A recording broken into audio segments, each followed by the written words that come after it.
Hey, how's it going, folks? Well, we are live. We are live. It is a Saturday night, 10 p.m. Eastern Time.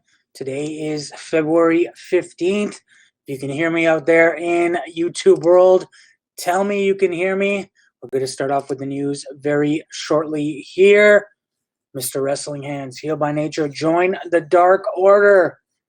Not sure if they're looking for a leader. They may be. We're going to talk about all today's wrestling news, some of the biggest wrestling news in the past day. I do like to thank everyone who is currently in the stream tonight. What's up, Mr. Wrestling Hands? Chris A., Daniel Eubanks, and everybody else watching tonight here on YouTube, as we do have some breaking news right now from the NXT live event in Tampa, Florida. JJ Richardson, the Rockstar Enigma 1, Douglas Smith, Italia Vidal, Biggie J101, Chris A., Daniel Eubanks, Mr. Wrestling Hands, and everyone else watching out there in YouTube world. We're going to talk about first an NXT star who is now returned after walking out last month. That NXT star is Taynara Conti. Basically, what happened last month, let's start off from the beginning. Right before the Women's Battle Royal on January 15th, Taynara Conti reportedly walked out. This was first reported by Fightful Select that she had a disagreement with the company in the middle of January, walked out. Some at the WWE Performance Center believe it's financially motivated, but that has yet to be confirmed. The report also indicated the Conti's locker room at the WWE PC was cleared out. Then Dave Meltzer did note in this week's Wrestling Observer newsletter that it happened prior to a Women's Battle Royal on January 15th. And during the time of her alleged dispute with the company, she did remain under contract. Well, tonight at an NXT live event in Fort Pierce, she did return, and she did return wearing a shirt that said released on it. And it is interesting here, the fact that she trying to bring some light into what happened, or is she trying to work this into some sort of gimmick? I guess we'll just have to wait and see. But Taynara Conti did return tonight at an NXT live event in Fort Pierce, Florida. So that is that. So she hasn't left the company, obviously. She may have walked out, but they may have came to some sort of resolution on what exactly did happen. Let's see who's going on here in the chat. Tony, first time joining in. What's going down? What's up, Jamie's Sports Talk and more? Biggie J101. Mr. Gladden, what's poppin'? Chris A. is obviously on some next shit right now, so we'll just ignore Chris A. We'll get into the top story of the night. WWE is accused of contract tampering, and this does come from PW Insider. Basically, what's going on is Major League Wrestling, MLW, is accusing the WWE of contract tampering, and multiple sources have confirmed that MLW's attorneys have engaged with WWE's attorneys this week, and sources have stated that MLW does have enough evidence. If they want to go to court, they can go to court. And MLW star Davey Boy Smith Jr., also known as Harry Smith, did appear on WWE programming this past Wednesday on The Bump. He is a part of the Hart family, and he did appear on The Bump this past Wednesday. But MLW sources do indicate it's not really in regards to Harry Smith's appearance, but multiple talents who the WWE has allegedly engaged talks with, and MLW contracts with talent do specifically state the talent aren't allowed to work with WWE, and any communication would be a breach of contract. This is not the first time MLW has accused WWE of doing what they like to call sketchy business. But now MLW has contacted their legal counsel, and they have engaged with WWE. Meanwhile, WWE is downplaying it, saying it's nothing big is happening out of this, but MLW's legal have contacted them. Back in 2018, MLW's owner, Court Bauer, did speak openly and candidly about how WWE did arrange meetings with Ultimo Ninja, who is now known as Humberto Carrillo, and Garza Jr., also known as Angel Garza. Bauer claimed that WWE both knew that both of them were in town for MLW and arranged meetings based on the fact that they were there. MLW brought them in to the United States. WWE piggybacked off that, and they missed pre-tapes for MLW, and so they can meet with WWE across wherever town they were in. It was somewhere in Florida. They met with WWE, and Court Bauer called that sketchy. Court Bauer used to be a writer with WWE, so he knows what goes on there. Also, 2018, Dave Meltzer reported that MLW talent were actively pursued by WWE talent development. That would be guys like Kenyon Seaman, the head of talent development for WWE. According to the report, MLW contracted talent were contacted by WWE, offered deals, then those deals were refused, and then word was sent to MLW offices. WWE basically told talent, hey, come to these upcoming tryouts. Don't renew with MLW. We have contracts waiting. And apparently Court Bauer now has an abundance of evidence if these allegations should make it to court. So that is interesting here if they are going to go to court over this. Let's see what else is going on the chat. Charlie Kizzy, thanks again here. Sorry I've been away. Keith Richardson, what's up? Chauncey Bullock, Mr. Gladden, Jake Impact. I bet they tampered with Cross's contract. Well, Cross didn't have a contract with MLW. It was a one-shot, but still, you never know. It's amazing seeing all this traffic in the comment section. Damn, your channel has grown. So happy for you, dude. Charlie, thank you so much. Biggie J21, too sweet me, too sweet. WWE tampers. Remember Naito and Jordan Grace Impact. Yes, AEW could be accused of contract tampering. Looking at you, Cody and Jericho. WWE was accused of contract tampering with Kushida's contract before as well. New Japan. Keith Richardson, Court Bauer is a carny. I'm not going to say that maybe he's not, but at the same time, WWE has been accused multiple times of contract tampering. If you do even remember, back before Adam Cole, Dominic Dijakovic, who else? Bobby Fish, and Kyle O'Reilly came to the WWE, they had to stop them from coming to the WWE after ROH was basically saying, hey, you're trying to contact stars still under contract tampering with them.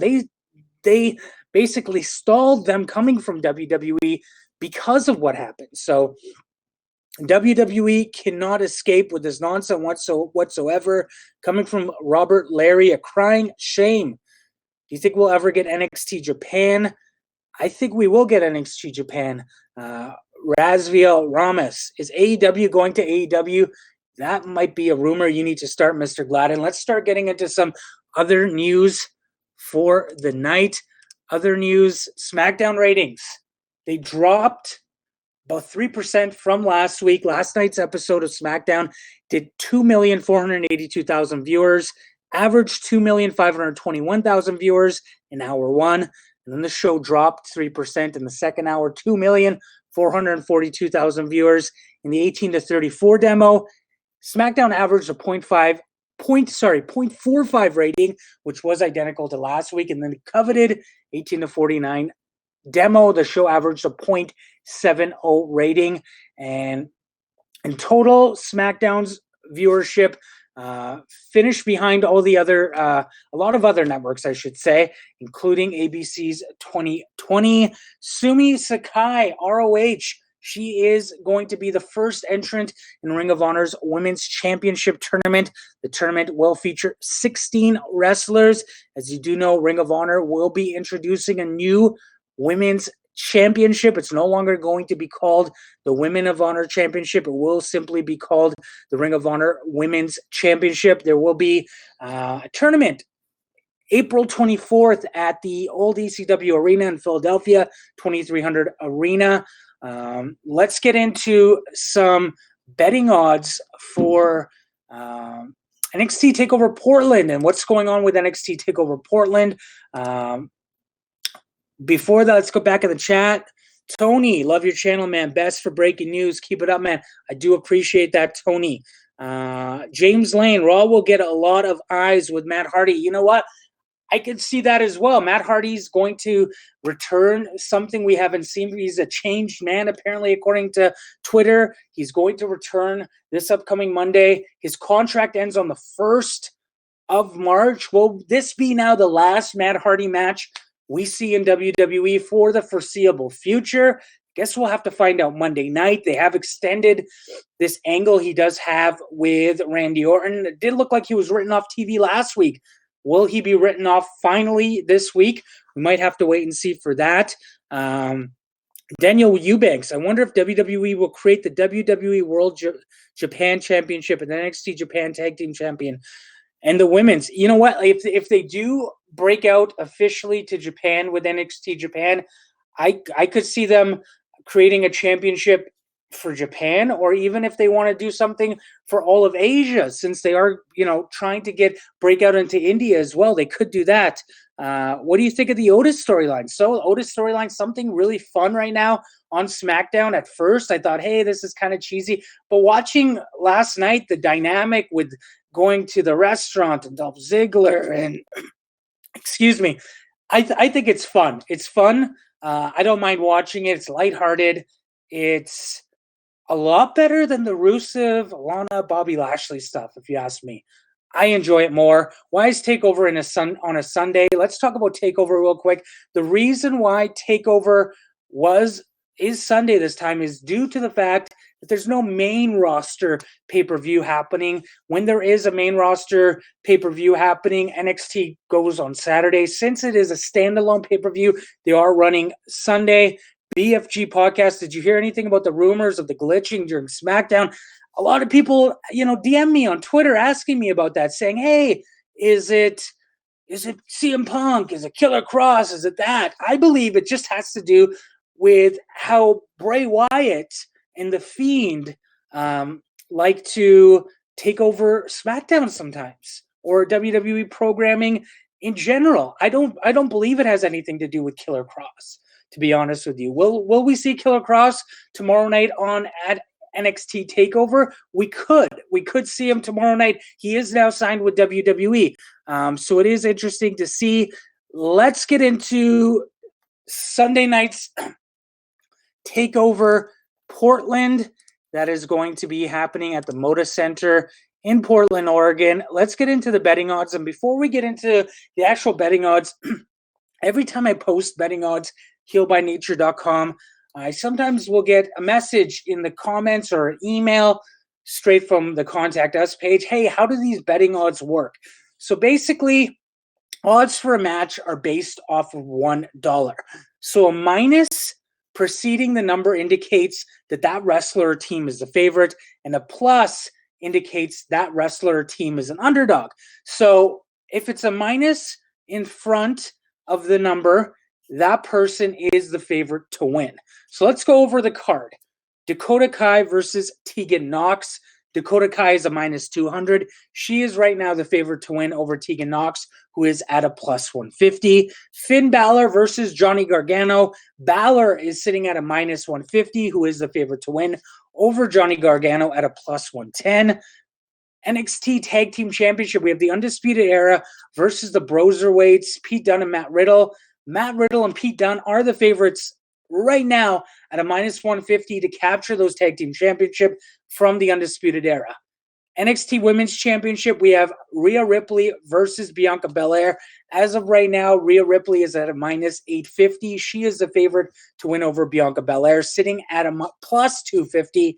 NXT North American Championship, Keith Lee versus Dominik Dijakovic. Keith Lee is sitting at a minus 1,000, while Dominik Dijakovic is sitting at a plus 150. And then NXT Championship. Right now, it is still neck and neck, minus 110 on both sides. So it can go any way as far as the betting odds go. Adam Cole at a minus 110. Tommaso Ciampa at a minus 110. That is for the betting odds. If any major changes do happen with those betting odds prior to Sunday's event, healbynature.com. Always for the breaking news. We literally have breaking news going on at all times. And that is the fastest way to get news from Heel by Nature. There will also be before NXT TakeOver Portland, there will be a pre-show going on, and that will be available for free on all WWE networks, including YouTube, Twitch, WWE Network, Twitter, and Facebook. That pre-show begins at 6:30 p.m. Eastern with Charlie Caruso, Mansoor, and Sam Roberts. The main show will begin at 7 p.m. Eastern, 5 p.m. Pacific on the WWE Network. That is what's going on for NXT TakeOver Portland. Let me talk quick in the chat here before we get going. We did go over our 10 minutes for the night. I like to do 10 minutes every night here on YouTube. Super Showdown is the main roster pay-per-view. That is correct. Super Showdown is, but Super Showdown is on a Thursday, so they're not going to do the takeover on a Wednesday, especially when they have television. So excited for NXT TakeOver. Which match do you think will steal the show? I'm looking forward to Rhea Ripley versus Bianca Belair. I'm also looking forward to the Broserweights versus Undisputed Era. Main event I'm looking forward to, Gargano versus Finn Balor. I'm looking forward to. It is a stacked card. I love NXT takeovers, just great wrestling. If you know the Japanese culture, they are very loyal. My opinion is the only way they get NXT Japan is they buy a current promotion there. Ty Kane, you know what? I don't disagree with you. They were in talks before, trying to even get Stardom, trying to Pro Wrestling Noah. So it will be interesting to see how they do break out into Japan. WWE does have a large fan base in Japan there that they have had for 30 plus years. If you do remember, WWE used to run Japan back in the 80s, in the 90s. They even ran the Tokyo Dome. They ran it with there was a joint show with AJPW, New Japan Pro Wrestling, and WWE or WWF back in 1990. They ran a show with SWS in 91. So it's they have ran New Japan before. Japan and the Tokyo Dome before. So they have a big following there. Every time they go to Japan, they still have a large gates, but Japanese culture, very loyal. So they're loyal to a lot of the brands they currently do have. Did you hear about New Japan Pro Wrestling star Jay White being by WWE headquarters over the past few days? I did not hear anything about that. I don't think that is true, to be honest with you. Pro wrestling is a sport. Cool. Well, I do appreciate everyone who was in the live stream tonight. And tomorrow, immediately following NXT TakeOver Portland, we will be live here once again on YouTube. And I do thank everybody for participating tonight. As always, your thoughts, drop them in the comments below. And don't forget to DDT that like button and subscribe. Join the notification squad to be notified of new videos. And have a great day.